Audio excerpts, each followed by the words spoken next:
I'm pulling on my driveway. We all know what that means. It's time for their drive to work. Okay, so today is my origin story.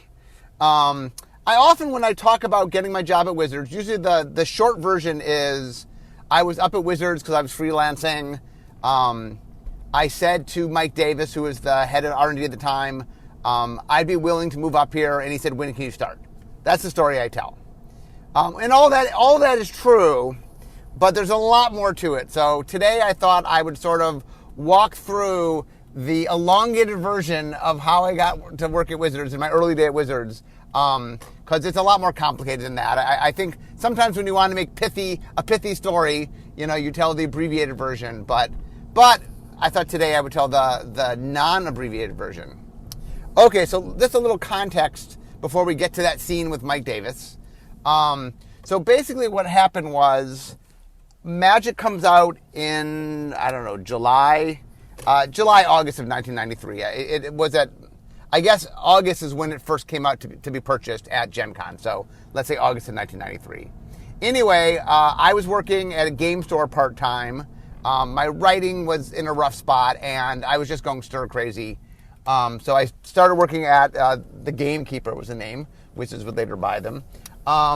So anyway, the short version of the early part of this, since we're really getting to me getting hired, is I hear people come into the game store and ask about the game. We don't have the game. I'd never heard of the game.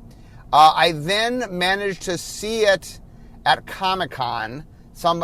There's nothing for sale at Comic-Con, but I find someone who owns a deck, and I'm able to look at the Magic cards for the first time. And then, not too many weeks later, there's a convention in Los Angeles, a game convention. I keep saying OrcCon, but there's like 3 different ones. It was one of those. It was the Labor Day, Labor Day one. Anyway, for the first time ever, I'm able to actually purchase Magic cards. I get hooked pretty quickly. I end up buying a whole bunch of beta booster boxes and starter boxes so I could sell packs to my friends, so I have people to play with. None of that goes particularly well. But anyway, I get in Magic very early. I get very excited. I slowly find other people to play with. Anyway, and Magic becomes a big part of what I do. I'd always been a fan of games, but something about Magic really hit me, and I loved Magic, and I played it. Usually on Friday night there was a store that had a Magic thing, and on Saturday during the day was the Coastal Mesas Women's Center. So there were events that I would play on Fridays and Saturdays usually. Anyway, so cut to early in 1994. I'm about to go on a date. It's my first date with a girl I was wild about, not the person I ended up with. But anyway, I got there early because I have a tendency to get places early when I don't quite know how long it'll take to get there. And I just purchased The Duelist, the very first magazine. I had just seen it in the game store, I think. And while I was waiting for my blind date to show up, I read The Duelist. And my takeaway from The Duelist was that I was really excited to have content about Magic, but it was pretty basic. There wasn't a lot in there for a slightly more advanced player. And at this point, I'd been playing a lot, for 6 months. But I'd been playing a lot and very invested. And so I run into, I think it was Steve Bishop, at one of the local game conventions in Los Angeles. So there's 3 of them during the year. So anyway, I say hello to him, and I think I mentioned the idea to him of, I think that there could be more advanced content. And he says to me, well, the editor-in-chief is named Catherine Haynes. Let her know. She's the person to talk about. So I come up with the idea for my puzzle column. I mail it in. I think I mail like 3 puzzles, and I mail it in. And then I just don't hear from them for a while, a couple months. I eventually call to figure out, okay. And I get Catherine on the phone, and she's like, oh, yeah, those were great. They're going in the next issue. Like, no one had ever told me. They just decided to publish them. And they ended up just doing 1 in the first issue. But anyway, it was in, issue 1.5, the Duelist supplement, I think it was called. The Duelist was having problems getting the issue out, and so they did a miniature version of the Duelist in between issue 1 and issue 2. And that's when Magic the Puzzling premieres. So anyway, I enjoy doing the puzzles. I want to do more than just the puzzles. So I go to Gen Con in 1994, trying to convince Catherine to let me do more. I meet her. She's like, hey, do whatever, pitch me ideas. You pitch me an idea, I like it, I'll let you do it. And one of the ideas I pitched then and there on the spot was covering the World Championship, which was that weekend that I had played in. Anyway, I ended up on to go up to cover the World Championship. That's its own story. And I start doing work for the Duelist. And then what happens is I know Magic. I'm a good writer. I turn things on deadline. Other parts of the company start having interest. And so I'm writing stuff for international. I'm writing stuff, beginner stuff I'm writing a lot of. I'm writing stuff for R&D. I'm writing stuff for the magazine. I'm doing stuff for Magic Brand. So at some point, I'm literally doing a project for 7 different parts of the company. And that's the reason they started bringing me up. I came up a couple times because I was just working on different projects. So anyway, now we get to the beginning of the official story here. So I am up at Wizards working on one of the projects they wanted me to come up for. So I'm up. I'm in the Wizards office. So this is the old office, the old offices. So when we first worked, our current building, we've been there for, 16, 17, 18 years, something like that. Before that, we were across the street. And we were in that building. So I guess this building must be like 16, 17, because we were across the street for 10 years. And then before that, we were in another building, which is the building I started in, which was also in Renton. It wasn't far away, but was a couple blocks away from where the current offices are. Anyway, it was in that old office. Basically, the very first office, if you will, when the company started, they were in Peter's basement. And then once they got an actual office, this first office was that office. So that's when I went to visit, it was that office. And at the time, my Hollywood career was not going great. The agent that had helped get me my Roseanne job had decided she didn't want to be an agent. She had passed me down to the agent she worked with. That agent decided that she didn't want me. And I ended up getting passed from agent to agent for a while. And I ended up with an agent that wasn't really even interested in having me as an agent. I'm sorry, having me as her agent. So not a great place to be. And anyway, I was really enjoying my work with Magic.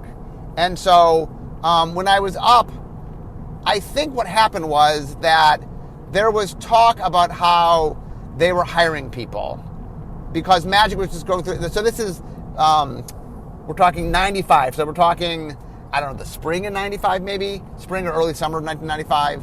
And then what they were saying was that Magic was growing so fast that they just needed more people. And so what happened was I said to Mike Davis, this is the quote, where I go, oh, well, Mike, I actually think what I said is I might be willing to move up here. I think it's what I said, the actual technical. And Mike says, when can you start? So basically it's sort of like, okay, I expressed interest, and Mike was, so Mike and I then went on a walk. And Mike sort of said to me that, they were looking for more people. Obviously, a lot of people said really nice things about me. They were definitely very interested in me. But that's the talk where I had said to him that my ultimate goal was to be a game designer. And what he said to me is, look, we don't have, Richard Garfield is our game designer. We don't need a game designer. We need game developers. And I said, I said, let me think about it. So here's the big thing. Even though I was in the moment really sort of, okay, I'll move up here, there actually was some doubts. I wasn't, I had planned to go to Hollywood, write for television, and that was the career I planned for myself. And while there were hiccups, I had some successes. It wasn't, I did have an agent. It wasn't my favorite agent, but I did have an agent, and I was still writing, and I was still, it's very easy to sort of, Hollywood is very hot and cold, but just because you're cold doesn't mean you can't get hot again. And so I was a bit torn. Did I want to change everything and move up to Seattle to start working for a game company? Now, the idea was exciting. I really, really loved Magic. And I had been sort of an amateur game designer for quite a while. So another part of the story that doesn't get talked a lot is I grew up playing games, and I really liked making games. In fact, I went to Las Vegas. There's a thing called the Game Inventors Association or something, and they had an event in Las Vegas, and I went there. And they had all these seminars about how to make a game and this and that. And none of the games I'd made had gone anywhere. I hadn't got to the point where anyone wanted to publish them or anything. But I had enjoyed making them. It was fun. I liked game design was a hobby. And so the idea of my hobby becoming a career was exciting. I was very excited by it. But in the same sense, it was scary in that I had mapped out what I was doing. And I love television, by the way. I loved writing. I loved television. I really wanted to create my own television shows. That really was my dream.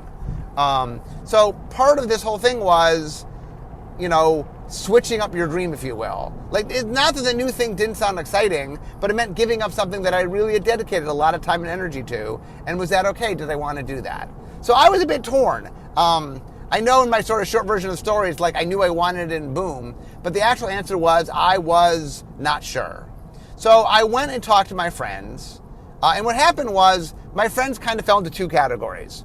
I had my friends that, mostly friends from college that lived in Los Angeles, but I had met a few other people. But sort of my LA friends that are people that I got to know from my jobs or from college or just people I knew through different means. Then there was my Magic friends. I made a lot of friends playing Magic. Most Saturdays I went to the Costa Mesa Women's Center. The same people were there. I really got to know them. We became very friendly. I knew Henry Stern prior to that, but Henry and I used to go down a lot together. And I met a whole bunch of people. I really had the series of friends. So I would talk to my sort of Los Angeles friends that weren't connected to Magic. And they were all like, what are you doing? What is this upstart game? Moving to Seattle, your dream is to write television. What are you doing? Your dream is here. What are you doing? Why are you leaving? And then my Magic friends were like, when can you start? Obviously, of course. Of course you want to work on Magic. That's amazing. And so I got really mixed messages. And I did a lot of soul searching. And what I finally decided was that just because I went and tried out games didn't mean I forever gave up on writing. I was like, you know what? This will be an awesome experience, and it'll be something that, I wrote an article once about life lessons and talks about how you don't regret things that don't work out, but you do regret things that you don't try. And I'm like, this seemed like a cool thing, and I was dead honest when I started to work for Magic. If you had told me this is your lifelong career, I don't think I really it's a game, you know what I'm saying? I understood Magic was the hot thing at the time, but I at the time really didn't think it was going to be my career for life. That was not, when I first took the job, I did not think that. What I thought was, hey, I cooled off in Hollywood, things are going great. If I leave and come back 3-4 years later, okay, but I'll still be cold, but at least I'll have this experience. I'll do something that's a little bit different. And so I ended up deciding to do it just because it was kind of I knew I'd regret if I didn't try it. And so that was really the thing. And I think that I was at a point in my career down in LA where I was frustrated, and this just seemed like something very exciting. So I decided that I should try. There's something that, there's something about it that was really exciting to me. Like I said, I truly loved Magic. I loved game design. I mean, even if I wasn't hired as a game designer, I said, well, once I'm there, once I'm inside, I'll demonstrate what I can do. Because I knew I had the game design qualities within me. I mean, I'd done a lot of amateur game design. So I call up Mike Davis, and I say, okay, I'm in. And then, I don't know, a couple months go by. So the next time I get flown somewhere by Wizards was in 1995. That summer was the 1995 World Championship. The previous one in 1994 had been at Gen Con, but this time they decided they wanted to be its own event. So it was at the Red Lion Hotel near the airport, and it was a standalone thing. And for the first time, I mean, the 1994 did have people that traveled.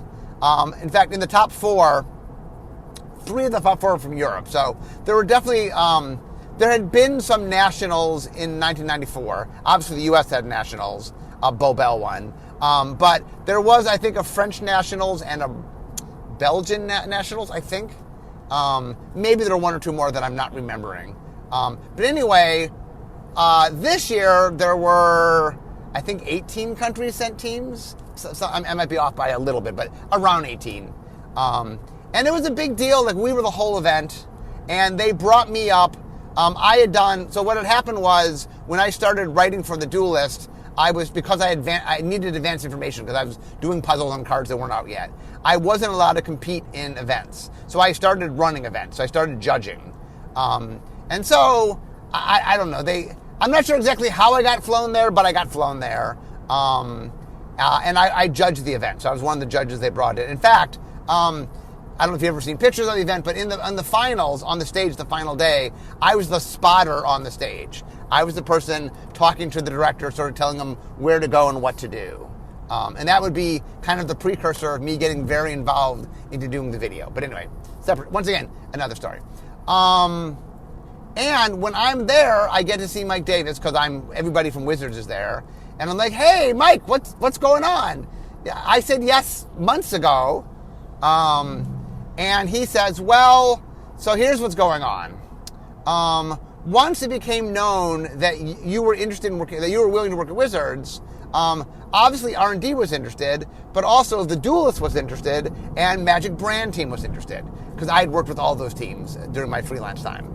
And he goes, well, we're trying to hammer out, we're trying to figure out who should be hiring you. Now, as a little side note, I've never worked in HR, but probably if you are, I'm not sure he was telling me things he's supposed to be telling me. But anyway, eventually it was decided. I don't know whether I decided R&D or they decided R&D. I think maybe what happened is he asked me what I wanted, and I think I said I was most interested in R&D. I think it's what happened. So they did give me some input of what I wanted. But I think the deal they struck was that I was going to be in R&D, but I would be the R&D liaison to the Duelists. And so I was the R&D person that worked with the Duelist. Obviously, that would later lead to me becoming editor-in-chief. And anyway, but when I was hired, my relationship with the Duelist was intertwined into my hiring. And then what happened was, because I knew it was coming and I had some time, basically the way it worked was your health insurance kicked in the first of the month after you started. So I decided to start at the basically they said I could come start in September, and I'm like, well, if my health insurance kicks in the first of the month, then I should start the day before that, right? But the day before that was Halloween, and I wanted to be there for Halloween, so I said I would start on the 30th. So October 30th, 1995 was my official start date. One of the funny things, by the way, is because I knew that they were really interested in me, I went to somebody who did negotiating for for jobs. And what they said to me, the advice they gave to me was, salary is very tricky to negotiate, but a lot of other things are a lot more willing to give you. So instead of fighting too hard for your salary, instead ask for other things that will have other value. So one of the things I asked for was I wanted my start date to be January 1st for all benefits.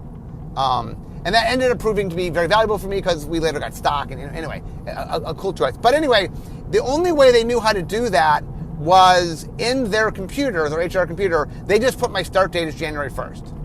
So in the official computer, my sort of official start date is January 1st, which makes me currently the longest Wizards employee. There are employees that worked at TSR that still work at, like Don Merritt, for example, that still work at Wizards, so their continual time, including TSR, is longer. But if you count January 1st, I am the longest sort of employed at Wizards employee. But the reality, Charlie Catino started in February, so he actually is the longest. I'm only on record the longest, which is a weird, quirky thing.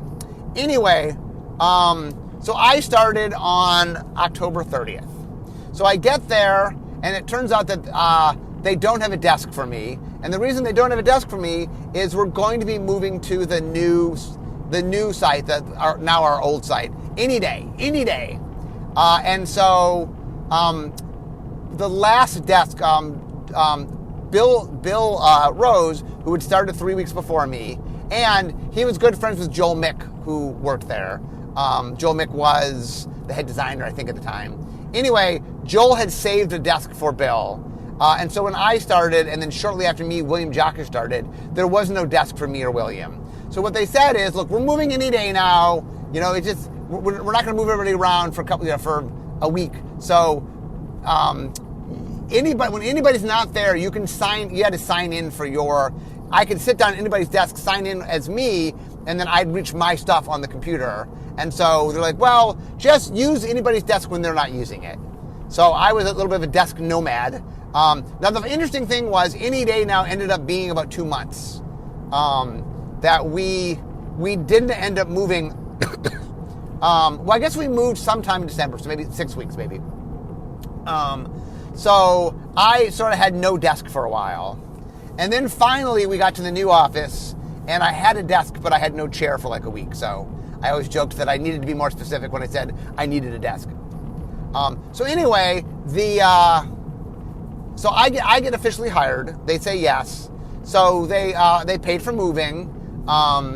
So what happened was, I had my mom flew out because I had to drive up. So they came and did all the moving, so I didn't have to move anything. Movers came and got my stuff. But I didn't need to drive up. I had my car. I needed to get my car up there. And so my mom flew out, and so we drove from Los Angeles to Seattle. We did it in 2 days. I mean, it's a little bit long for a one-day trip, and we decided to be a little leisurely about it, and we stopped and, had dinner. And so we made it a 2-day trip. So the interesting thing is, when we get to Seattle, it's like 10 at night. And I say to my mom, do you want to go see the office? Do you want to go meet everybody? And my mom was like, it's 10 at night. No one's going to be there. I'm like, oh, no, the R&D people will be there. And my mom's like, really? So we pull in at 10 at night. We walk in. All of R&D is there. Because back in the day, for those that don't know, R&D pretty much were people hired from elsewhere. Early on, it was like the first hires were people that were alpha playtesters. Scaff Elias, Jim Lynn, Dave Petty, Joel Mick, all people that had played Magic. Now, Bill had been an alpha playtester, but he had been working, like running a chem lab, so he couldn't quite leave quite as quickly.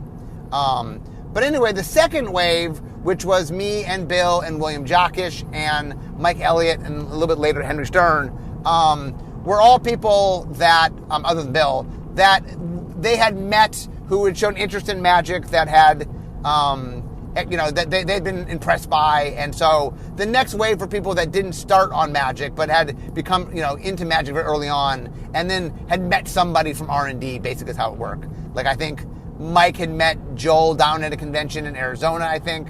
And William, I think, somehow knew Richard, maybe, because William was a mathematician.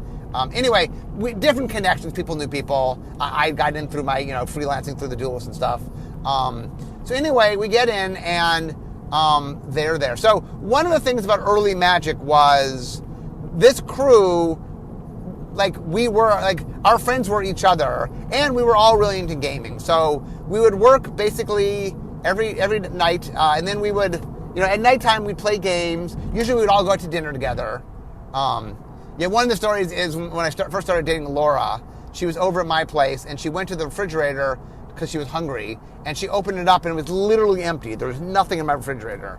And she's like, what's going on? I'm like, oh yeah, I don't eat here.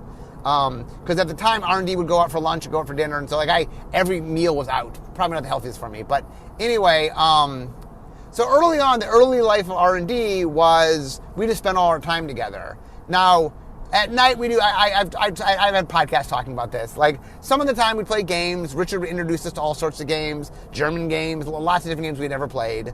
And then sometimes we just do things. I think I told the story in my other podcast about we used to play this game on the wheelie chairs. There's a giant room that was empty that was meant for all hands, but at the time there was nobody in it. And so we would get on our wheelie chairs and get hockey sticks and play this version of hockey where you ran around on a wheelie chair playing hockey indoors.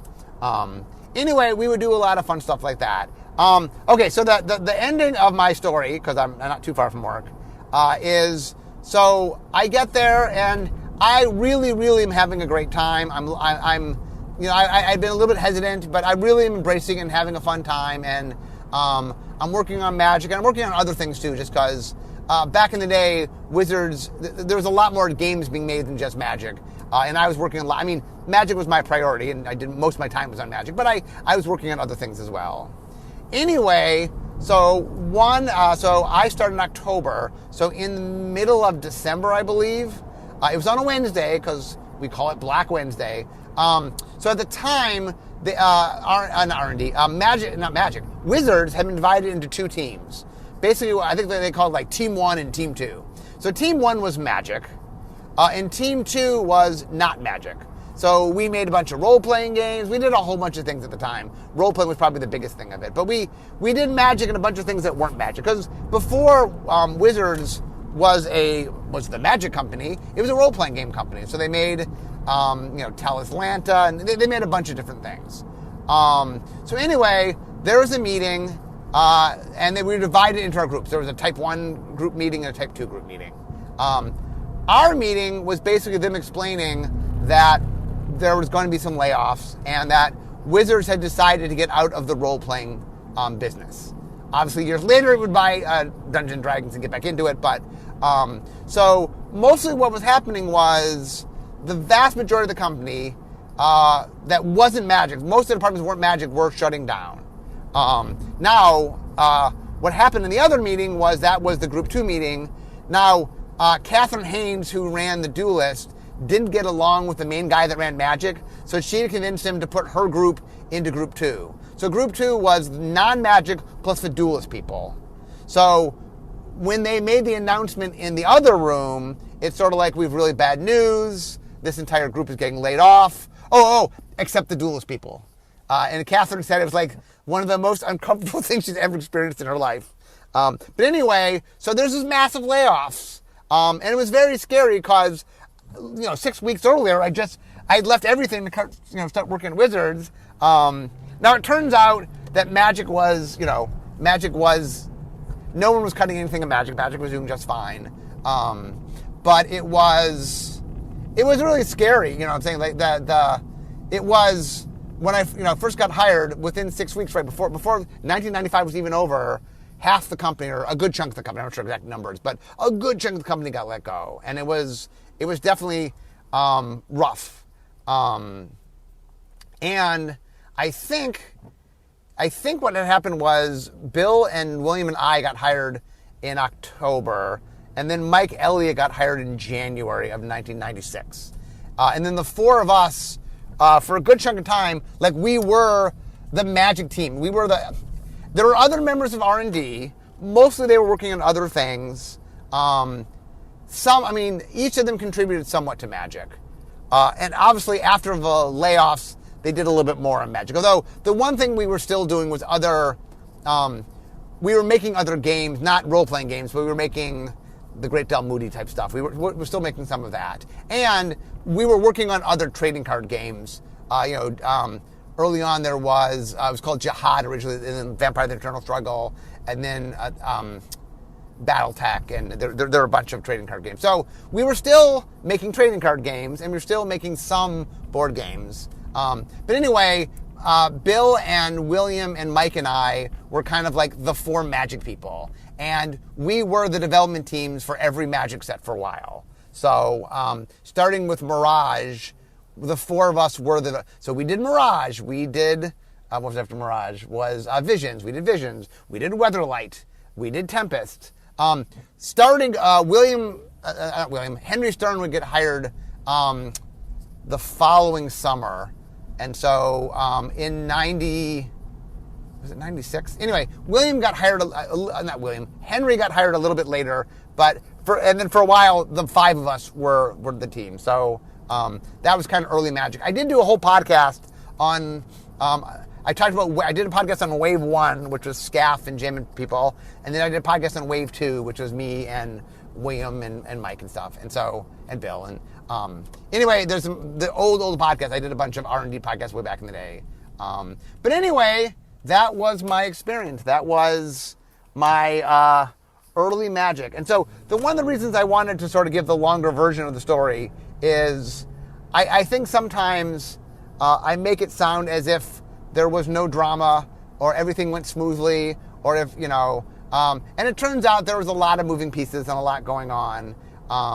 And even my decision to come to Wizards was an honest, real, I really had to think about it. It wasn't, I mean, the funny thing is looking back now, like with, 2020 hindsight, obviously it's the right call. Like it's very easy now to see, how is this not so easy? But I do understand where I was at the time, and that, when you plan out your life and you really think something like you sort of imagine what's going to be and you plot things out. And when you end up, your life sort of takes the detour, it's very easy. It's disconcerting.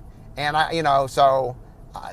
just sort of my little life lesson for people here, which is, hey, it's great to have an idea where your life's going to go. It's wonderful to plan and plot and have a sense, that's a good thing to do. But, hey, sometimes life throws curveballs at you, and, don't not take an interesting opportunity just because it isn't what you planned.